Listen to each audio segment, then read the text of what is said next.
One end of the great barn was piled high with new hay, and over the pile hung the 4-taloned Jackson fork suspended from its pulley. The hay came down like a mountain slope to the other end of the barn, and there was a level place as yet unfilled with the new crop. At the sides the feeding racks were visible, and between the slats the heads of horses could be seen. It was Sunday afternoon. The resting horses nibbled the remaining wisps of hay, and they stamped their feet, and they bit the wood of the mangers and rattled the halter chains. The afternoon sun sliced in through the cracks of the barn walls and lay in bright lines on the hay. There was the buzz of flies in the air, the lazy afternoon humming. From outside came the clang of horseshoes on the playing peg and the shouts of men, playing, encouraging, jeering. But in the barn it was quiet and humming and lazy and warm. Only Lenny was in the barn, and Lenny sat in the hay beside a packing case under a manger in the end of the barn that had not been filled with hay. Lenny sat in the hay and looked at a little dead puppy that lay in front of him. Lenny looked at it for a long time, and then he put out his huge hand and stroked it clear from one end to the other. And Lenny said softly to the puppy, "Why do you gotta get killed? You ain't so little as mice. I didn't bounce you hard." He bent the pup's head up and looked in its face, and he said to it, "Now maybe George ain't gonna let me tend no rabbits if he finds out you got killed." He scooped a little hollow and laid the puppy in it and covered it over with hay, out of sight, but he continued to stare at the mound he had made. He said, "This ain't no bad thing like I got to go hide in the brush. Oh, no, this ain't. I'll tell George I found it dead." He unburied the puppy and inspected it, and he stroked it from ears to tail. He went on sorrowfully, "But he'll know. George always knows. He'll say, 'You done it. Don't try to put nothing over on me.' And he'll say, 'Now just for that you don't get to tend no rabbits.'"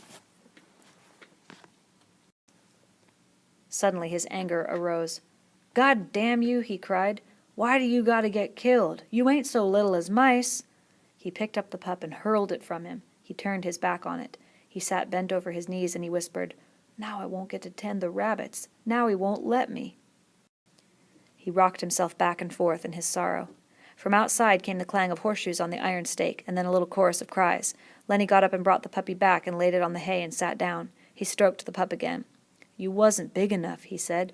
"They told me you wasn't. I didn't know you'd get killed so easy." He worked his fingers on the pup's limp ear. "Maybe George won't care," he said. "This here goddamn little son of a bitch wasn't nothing to George." Curly's wife came around the end of the last stall. She came very quietly so that Lenny didn't see her. She wore her bright cotton dress and the mules with the red ostrich feathers. Her face was made up and the little sausage curls were all in place. She was quite near to him before Lenny looked up and saw her. In a panic he shoveled hay over the puppy with his fingers. He looked sullenly up at her. She said, "What you got there, sonny boy?" Lenny glared at her. "George says I ain't to have nothing to do with you. Talk to you or nothing." She laughed. "George giving you orders about everything?" Lenny looked down at the hay. "Says I can't tend no rabbits if I talk to you or anything." She said quietly, "He's scared Curly'll get mad." "Well, Curly got his arm in a sling, and if Curly gets tough you can break his other hand. You didn't put nothing over on me about getting it caught in no machine." But Lenny was not to be drawn. "No, sir, I ain't going to talk to you or nothing." She knelt in the hay beside him. "Listen," she said. "All the guys got a horseshoe tenement going on. It's only about 4 o'clock. None of them guys is going to leave that tenement. Why can't I talk to you? I never get to talk to nobody. I get awful lonely." Lenny said, "Well, I ain't supposed to talk to you or nothing." "I get lonely," she said. "You can talk to people, but I can't talk to nobody but Curly, else he gets mad. How'd you like not to talk to anybody?" Lenny said, "Well, I ain't supposed to. George is scared I'll get in trouble." She changed the subject. "What you got covered up there?" Then all of Lenny's woe came back on him. "Just my pup," he said sadly. "Just my little pup."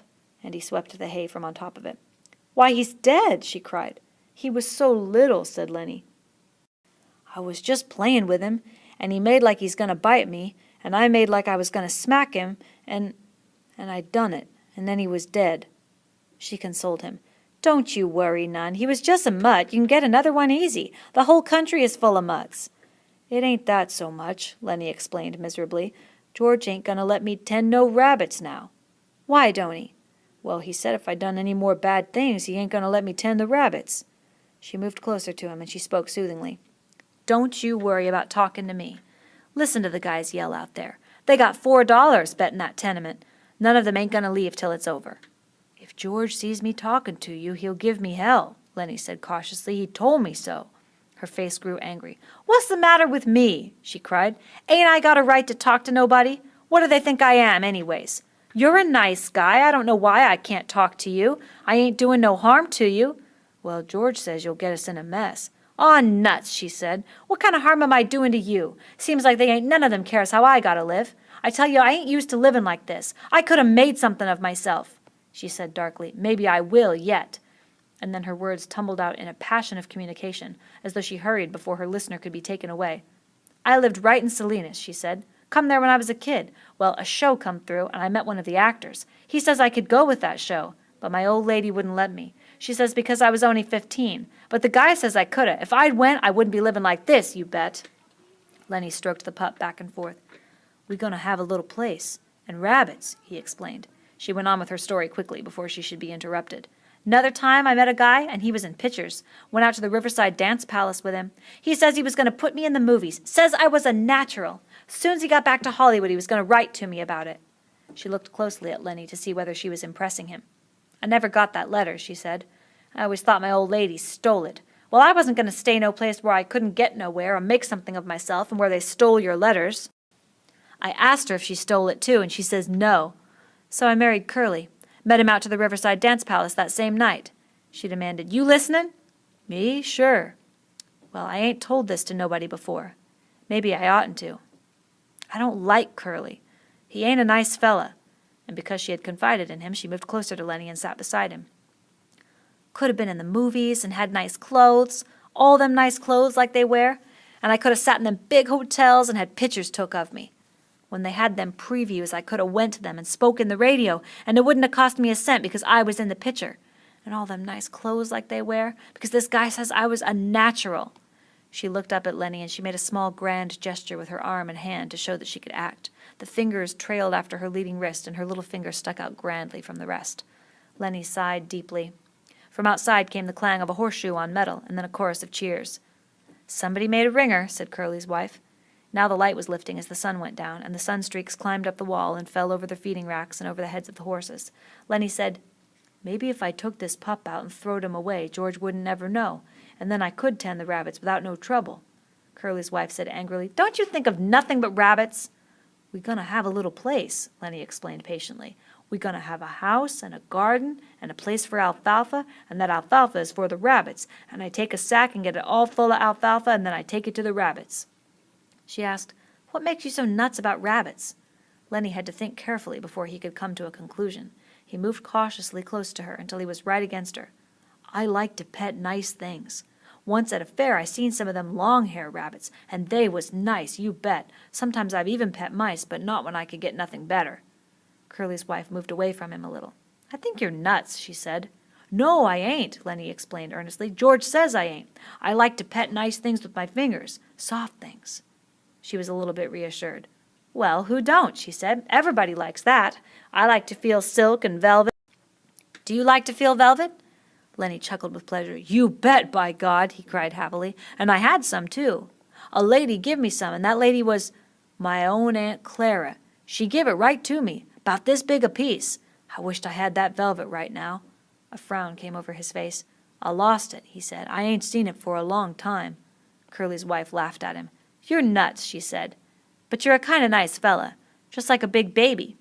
But a person can see kind of what you mean. When I'm doing my hair, sometimes I just sit and stroke it 'cause it's so soft. To show how she did it, she ran her fingers over the top of her head. Some people got kind of coarse hair, she said complacently. Take Curly. His hair is just like wire, but mine is soft and fine. Of course, I brush it a lot. That makes it fine. Here, feel right here. She took Lenny's hand and put it on her head. Feel right around there and see how soft it is. Lenny's big fingers fell to stroking her hair. Don't you muss it up, she said. Lenny said, Oh, that's nice. And he stroked harder. Oh, that's nice. Look out now, you'll muss it. And then she cried angrily, You stop it now, you'll mess it all up. She jerked her head sideways, and Lenny's fingers closed on her hair and hung on. Let go, she cried, you let go. Lenny was in a panic. His face was contorted. She screamed then, and Lenny's other hand closed over her mouth and nose. Please don't, he begged. Oh, please don't do that. George will be mad. She struggled violently under his hands. Her feet battered on the hay, and she writhed to be free, and from under Lenny's hand came a muffled screaming. Lenny began to cry with fright. Oh, please don't do none of that, he begged. George gonna say I done a bad thing. He ain't gonna let me tend no rabbits. He moved his hand a little, and her hoarse cry came out. Then Lenny grew angry. "Now don't," he said. "I don't want you to yell. You're going to get me in trouble just like George says you will. Now don't you do that." And she continued to struggle, and her eyes were wild with terror. He shook her then, and he was angry with her. "Don't you go yellin'," he said, and he shook her, and her body flopped like a fish. And then she was still, for Lenny had broken her neck. He looked down at her, and carefully he removed his hand from over her mouth, and she lay still. "I don't want to hurt you," he said, "but George will be mad if you yell." When she didn't answer nor move, he bent closely over her. He lifted her arm and let it drop. For a moment he seemed bewildered, and then he whispered in fright, "I done a bad thing. I done another bad thing." He pawed up the hay until it partly covered her. From outside the barn came a cry of men and the double clang of shoes on metal. For the first time, Lenny became conscious of the outside. He crouched down in the hay and listened. "I done a real bad thing," he said. "I shouldn't have did that. George will be mad. And," he said, "and hide in the brush till he come. He's going to be mad. In the brush till he come. That's what he said."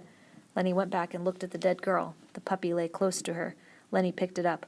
"I'll throw him away," he said. "It's bad enough like it is." He put the pup under his coat, and he crept to the barn wall and peered out between the cracks toward the horseshoe game. And then he crept around the end of the last manger and disappeared. The sun streaks were high on the wall by now, and the light was growing soft in the barn. Curly's wife lay on her back, and she was half covered with hay. It was very quiet in the barn, and the quiet of the afternoon was on the ranch. Even the clang of the pitched shoes, even the voices of the men in the game seemed to grow more quiet. The air in the barn was dusky in advance of the outside day. A pigeon flew in through the open hay door, and circled and flew out again. Around the last stall came a shepherd bitch, lean and long, with heavy, hanging dugs. Halfway to the packing box where the puppies were, she caught the dead scent of Curly's wife, and the hair rose along her spine. She whimpered and cringed to the packing box and jumped in among the puppies. Curly's wife lay with a half-covering of yellow hay, and the meanness and the plannings and the discontent and the ache for attention were all gone from her face. She was very pretty and simple, and her face was sweet and young. Now her rouged cheeks and her reddened lips made her seem alive and sleeping very lightly. The curls, tiny little sausages, were spread on the hay behind her head, and her lips were parted. As happens sometimes, a moment settled and hovered and remained for much more than a moment, and sound stopped and movement stopped for much, much more than a moment. Then gradually time awakened again and moved sluggishly on. The horses stamped on the other side of the feeding racks, and the halter chains clinked. Outside, the men's voices became louder and clearer. From around the end of the last stall, old Candy's voice came. "Lenny," he called. "Oh, Lenny, you in here? I've been figuring some more. Tell you what we can do, Lenny." Old Candy appeared around the end of the last stall. "Oh, Lenny," he called again, and then he stopped, and his body stiffened. He rubbed his smooth wrist on his white stubble whiskers. "I didn't know you was here," he said to Curly's wife. When she didn't answer, he stepped nearer. "You oughtn't to sleep out here," he said disapprovingly, and then he was beside her and, "Oh, Jesus Christ!" He looked about helplessly, and he rubbed his beard, and then he jumped up and went quickly out of the barn. But the barn was alive now. The horses stamped and snorted, and they chewed the straw of their bedding, and they clashed the chains of their halters. In a moment Candy came back, and George was with him. George said, "What was it you wanted to see me about?" Candy pointed at Curly's wife. George stared. "What's the matter with her?" he asked. He stepped closer, and then he echoed Candy's words. "Oh, Jesus Christ!" He was down on his knees beside her. He put his hand over her heart, and finally, when he stood up, slowly and stiffly, his face was as hard and tight as wood, and his eyes were hard. Candy said, "What done it?" George looked coldly at him. "Ain't you got any idea?" he asked, and Candy was silent. "I should have knew," George said hopelessly. "I guess maybe way back in my head I did." Candy asked, "What we gonna do now, George? What we gonna do now?" George was a long time in answering. "Guess we gotta tell the guys. I guess we gotta get him and lock him up. We can't let him get away. Why, the poor bastard'd starve." And he tried to reassure himself. "Maybe they'll lock him up and be nice to him." But Candy said excitedly, "We ought to let him get away. You don't know that Curly. Curly gonna want to get him lynched. Curly'll get him killed." George watched Candy's lips. "Yeah," he said at last, "that's right. Curly will. And the other guys will." And he looked back at Curly's wife. Now Candy spoke his greatest fear. "You and me can get that little place, can't we, George? You and me can go there and live nice, can't we, George, can't we?" Before George answered, Candy dropped his head and looked down at the hay. He knew. George said softly, "I think I knowed from the very first. I think I knowed we'd never do her. He used to like to hear about it so much I got to thinking maybe we would." "Then it's all off?" Candy asked sulkily. George didn't answer his question. George said, I'll work my month, and I'll take my $50, and I'll stay all night in some lousy cat house. Or I'll sit in some pool room till everybody goes home. And then I'll come back and work another month, and I'll have $50 more. Candy said, He's such a nice fella. I didn't think he'd do nothing like this. George still stared at Curly's wife. Lenny never done it in meanness, he said. All the time he done bad things, but he never done one of 'em mean. He straightened up and looked back at Candy. Now listen. We gotta tell the guys. They gotta bring him in, I guess. They ain't no way out. Maybe they won't hurt him, he said sharply. I ain't gonna let 'em hurt Lenny. Now you listen.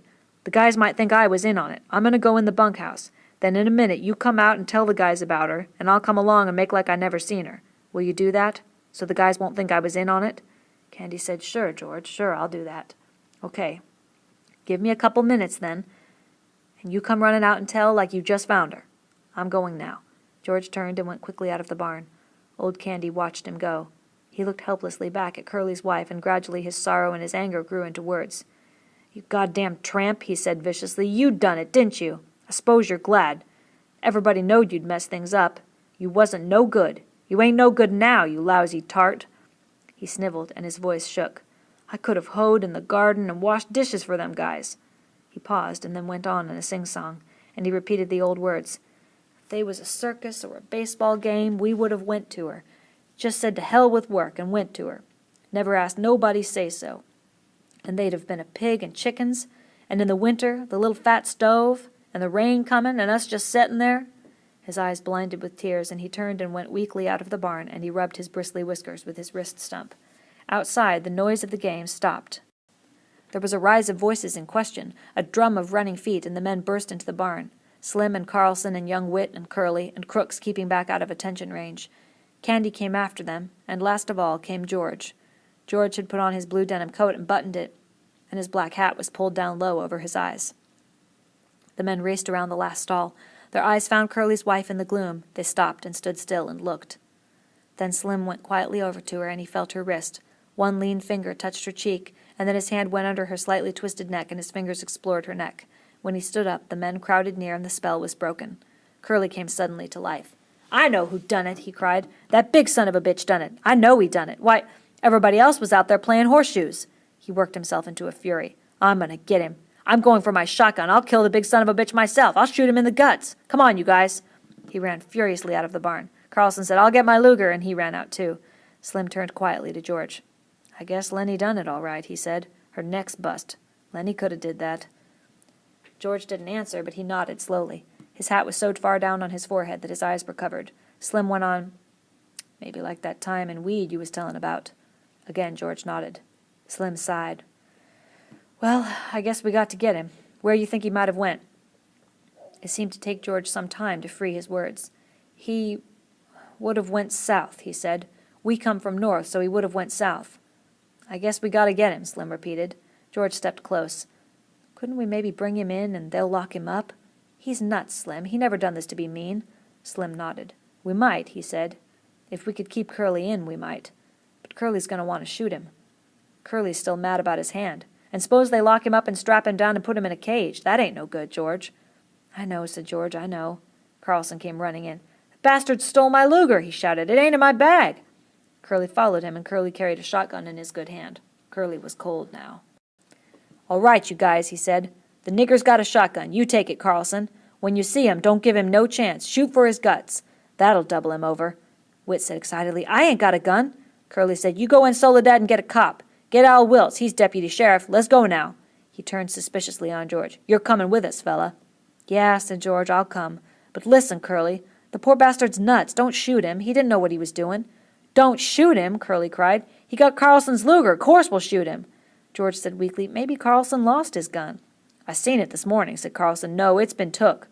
Slim stood looking down at Curly's wife. He said, Curly, maybe you better stay here with your wife. Curly's face reddened. I'm going, he said. I'm going to shoot the guts out of that big bastard myself, even if I only got one hand. I'm going to get him. Slim turned to Candy. You stay here with her then, Candy. The rest of us better get going. They moved away. George stopped a moment beside Candy, and they both looked down at the dead girl until Curly called, You, George! You stick with us so we don't think you had nothing to do with this. George moved slowly after them, and his feet dragged heavily. And when they were gone, Candy squatted down in the hay and watched the face of Curly's wife. "Poor bastard," he said softly. The sound of the men grew fainter.